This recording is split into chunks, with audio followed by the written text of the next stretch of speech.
अब हम चलते हैं डे 2 की रीडिंग पर, जो कि पॉइंट नंबर 3 और 4 है। पॉइंट नंबर 3 में देखिए ये क्या कह रही हैं। These, THESE, these are my scissors, SCISSORS, scissors। scissors किसे कहते हैं? कैंची को। These are my scissors, these are my scissors, they are mine, they are mine, they are mine। ये क्या कह रही है कि ये मेरी कैंची है, ये मेरी कैंची है। और ये क्या कह रही है? yes, yes, those, THOSE, those are yours। ये बच्ची उसको कह रही है कि हाँ, ये जो तुम्हारे हाथ में है वो तुम्हारी हैं। और अपने हाथ की तरफ वो कह रही है these are mine, these are mine। वो कह रही है yes, those are yours, वो तुम्हारी है जो तुम्हारे हाथ में है। these are mine, these are mine, ये मेरी हैं, ये जो इस पिक्चर में उसके पास है। तो क्या हुआ? these are my scissors, मेरे साथ पढ़ें।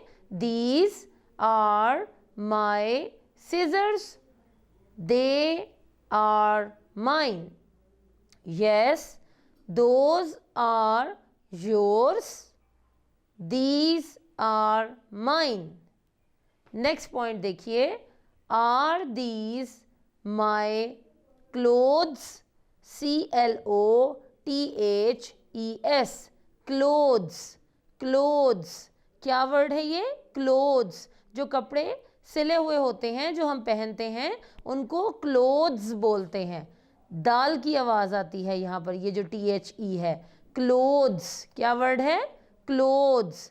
are these my clothes, ये पूछ रहा है और ये इसको जवाब दे रहा है yes, those are yours, yes, those are yours, these are mine, these are mine। ये भी वैसे ही ऊपर की पिक्चर की तरह बता रहा है कि ये वो तुम्हारे हैं, और जो उसके अपने हाथ में है वो कह रहा है ये मेरे हैं। are these my clothes, yes, those are yours, these are mine। तो स्टूडेंट्स, ये 2 पॉइंट्स आपकी डे 2 की रीडिंग है। आप इसको अच्छी तरह से सुन लीजिए और पढ़ना सीखिए।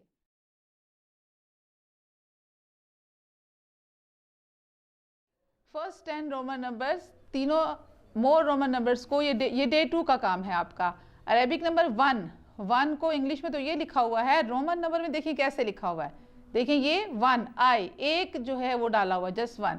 2 को 2 मीन्स ये 2, तो 2 दफ़ा उन्होंने आई लिखा है तो 2 आ गए, यानी 2 फिंगर्स को वो 2 फिंगर्स को वो 2 कहते हैं ऐसे। और इसी तरह 3 फिंगर्स हो या 3 आई लिखने को वो 3 कहते थे। 3 ऐसे लिखा जाता है, आई ऐसे लिखा जाता है। तो ये 3 है। अब जब 4 है तो रोमन में कोई भी वैल्यू 3 टाइम्स से ज़्यादा नहीं लिखी जाती। तो उन्होंने क्या किया, 4 कैसे लिखा? VIV, यानी V तो 5 होता है, तो V को जब इस तरफ I लिखा जाता है तो इट मीन्स कि V में से 1 I माइनस हो गया तो ये 4 हो गया। V यानी जब हम इसको उसकी लेफ्ट साइड पे लिखेंगे तो इट मीन्स कि ये माइनस हो जाएगा। V 5 होता है और यहाँ पे आएगा 1 माइनस 5, तो ये क्या है? 4। 5 माइनस 1 4। इस तरह अब V जो है 5 को रिप्रेजेंट कर रहा है। 6 को देखें, V के आगे आप एक आई लगाएंगे तो 5 और 1 6 हो जाएंगे। V के आगे 2 आईज लगाएंगे तो 5 6 7, और इसी तरह 3 आईज लगाएंगे तो क्या बन जाएगा? V I, यानी 5 6 7 8। अब फिर मैंने भी आपको बताया कि कोई भी डिजिट 3 टाइम्स से ज़्यादा को नहीं लिखा जाता। तो अब चूँकि V के आगे 4 दफ़ा I नहीं लिखा जाएगा, तो उन्होंने क्या किया इसको तरीका लिखने के लिए कि जो अगला डिजिट था यानी 10 में से 1 को माइनस कर दिया, यानी I जो है वो लेफ़्ट साइड पे लिख दिया, तो इट मीन्स कि ये माइनस हो गया। इस साइड पे 1 से ज़्यादा डिजिट नहीं लिखे जाते। तो ये 10 में से 1 माइनस हो गया तो कितना बन गया? 9। तो यहाँ पे आ गया 9, IX 9। अब 10 किसको रिप्रेजेंट, 10 को रिप्रेजेंट करने के लिए क्या उन्होंने नंबर इस्तेमाल किया, कौन सा, 10X। 11 क्या हुआ, X1 11, 10 and 1 11, ये 10 और 2 12, 10 3 15, 10 4 14, 10 3 13, 10 4 14, 10 5 15। अब बाकी यही वाली 10 के साथ आगे काउंटिंग लिखेंगे तो ये वही काउंटिंग चल रही है जो ऊपर हमने 10 तक सीखी है। 10 6 16, 10 7 17, 10 8 18, 10 9 19 एंड 10 10, 2 टाइम x लिखेंगे तो ये 20 हो गया। 10 और 10 20। अब ये डे 2 में ही दूसरा पेज भी देखें, वो तो आपको सिखाया गया है, आप उसको बार बार सीखें और अब इसको सॉल्व करें। अब यहाँ पे क्या लिखा हुआ है, यहाँ पे 1 है, उन्होंने कहा है कि यहाँ पे आप लिखिए right the missing Roman numbers in the stars below. Missing number जो है वो लिखने हैं, यानी यहाँ पे 1 है यानी रोमन 1 लिखा है, यहाँ पे क्या लिखेंगे 2, यहाँ क्या लिखेंगे 3। इस तरह ये मैंने आपको तरीका बता दिया है पीछे से देखकर। 4 के बाद 5, फिर 6 7 8, इस तरह आपने ये स्टार्स फिल कर लेने हैं। इसी तरह पीछे वाला टेबल देखकर आपने ये टेबल जो है ये इसको फिल करना है, चार्ट को मैच करना है। जैसे 1 है तो 1 और 1 मैच करें, 2 के साथ देखें ये 2 है तो 2 के साथ ये मैच हो रहा है, और यहाँ पे 2 किधर है, ये है। इसी तरह ये 3 है तो ये 3 के साथ मैच हो रहा है, और यहाँ पे 3 जो है वो ये है। तो ये मैंने आपके लिए एग्जाम्पल के तौर पे 3 मैच कर दिए हैं। बाकी आप काउंटिंग पढ़ें और इसके बाद इन दोनों काउंटिंग को इसके साथ मैच करें। तो ये आपका डे 2 का काम था।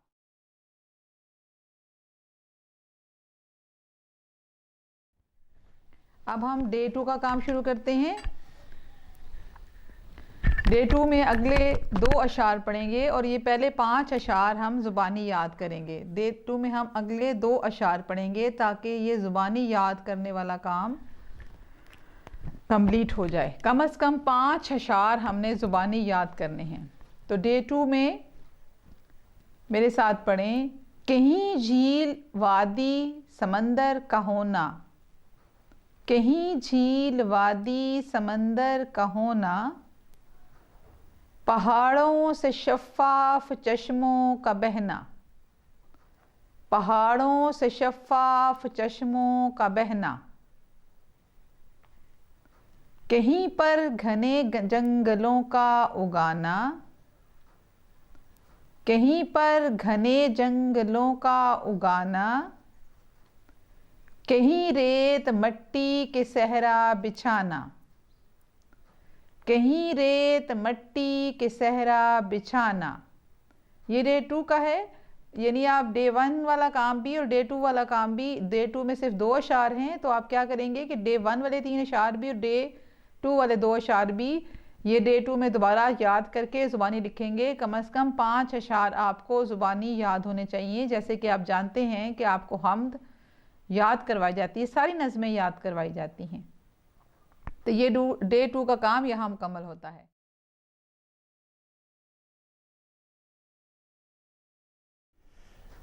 बिस्मिल्लाहिर्रहमानिर्रहीम।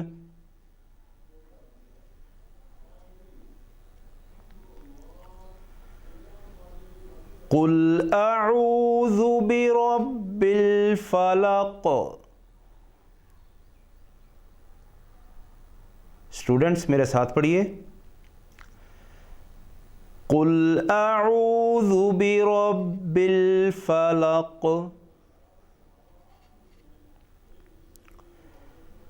मिन शर्रि मा खलक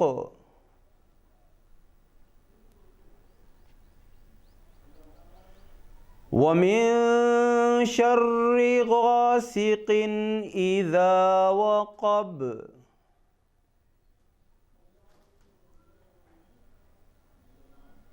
व मिन शर्रि नफ़्फ़ासाति फ़िल उक़द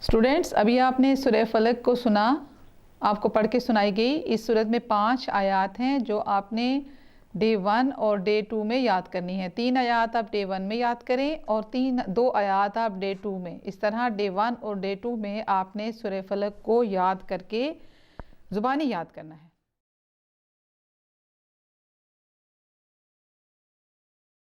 अब डे 2 से हम आगे सेंस ऑर्गन्स की डिटेल पढ़ेंगे। तो अब हम आ जाते हैं डे 2 की रीडिंग की तरफ। डे 2 पर हमने अपने सेंस ऑर्गन्स के बारे में डिटेल में पढ़ना है। सबसे पहले हैं आईज़। आईज़ क्या होती हैं? आँखें। When the eyes see something, when the eyes see something, they send a message to the brain. They send a message to the brain. The brain tells us what we are seeing. The brain tells us what we are seeing. यानी जब हमारी आँखें कुछ भी देखती हैं तो वो एक मैसेज भेजती हैं हमारे ब्रेन को, और ब्रेन हमें बताता है कि हम क्या देख रहे हैं। आगे चलिए, दूसरा सेंस ऑर्गन है ईयर्स। ईयर्स, ईयर्स क्या होते हैं? कान। ये देखिए तस्वीर भी नज़र आ रही है। The years receive sounds from outside. The ears receive sounds from outside. The sounds are carried to the brain. The sounds are carried to the brain. The brain tells us what is making the sound. The brain tells us what is making the sound and where the sound is coming from, and where the sound is coming from. Our ears enable us to hear and also help us to keep our balance, to keep our balance. हमारे जो ears हैं, हमारे कान बाहर से आवाज़ों को, sounds को receive करते हैं।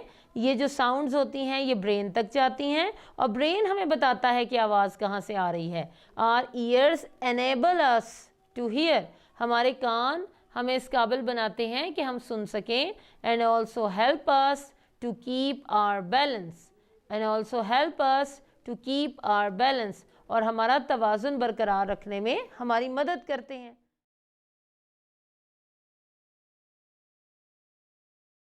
अब हम रीडिंग करेंगे अपने डे 2 के काम की तरफ चलते हैं, और डे 2 पर हम रीडिंग करेंगे यहाँ से लेकर यहाँ तक, नेक्स्ट पेज तक। द मून हम कंप्लीट पढ़ेंगे। The sun is a very bright star. The sun is a very bright star. It is a huge ball of very hot gases. It is a huge ball of very hot gases. Sun यानी सूरज एक बहुत bright star है, और ये एक huge का मतलब होता है बहुत बड़ा, बॉल है हॉट गैसेस का। And it gives us heat and light. It is much bigger than the earth and the other planets. The earth is not fixed in one place. The earth is not fixed in one place. It spins in an anti-clockwise, ANTINT CLOCK clock, WISE wise, anti-clockwise direction. It completes one round in 24 hours. The earth also moves around the sun. ज़मीन भी सूरज के इर्द गिर्द घूमती है. It takes an year for the earth to move around the sun. यहाँ पर a year लिखा है, अमूमन an year बोलते हैं, तो it takes an year, यहाँ पर a year लिखा है, for the earth to move around the sun. तो ज़मीन को सूरज के गिर्द चक्कर लगाने में तकरीबन 1 साल लगता है. The moon is closer to the earth. The moon is closer to the earth. चांद ज़मीन के बहुत करीब है. It is smaller than the earth. It is smaller than the earth. ये ज़मीन से छोटा है. And it is a solid body. And it is a solid body. It has no heat or light of its own. It has no heat or light of its own. Its light is a reflection of the sun's light. Of the sun's light. इसमें ना तो इसकी अपनी कोई रोशनी है, ना इसमें से कोई गर्म शुआएं निकलती हैं. इसके अंदर जो हमें रोशनी नज़र आती है रात के वक्त, वो दरअसल सूरज की रोशनी की रिफ्लेक्शन होती है. The moon is called a natural satellite. Natural satellite. चांद को natural satellite भी कहते हैं, because it goes round the earth. क्योंकि सैटेलाइट भी ज़मीन के इर्द गिर्द मूव करती है, घूमती रहती है, और चांद भी ऐसा ही करता है. Because it goes round the earth. The earth and moon both move round the sun. The earth and moon both move round the sun. ज़मीन और चांद दोनों सूरज के गिर्द घूमते हैं.